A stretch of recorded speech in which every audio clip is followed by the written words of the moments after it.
Here's video number 2, black powder pistol revolver. I've managed to pry the lid off of this DVD player beforehand.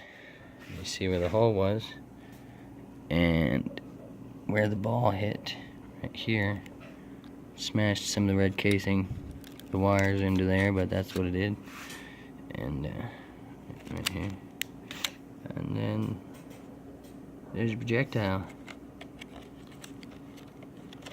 Can't get it out of there. That is one of our first handmade, hand-molded 44 projectile.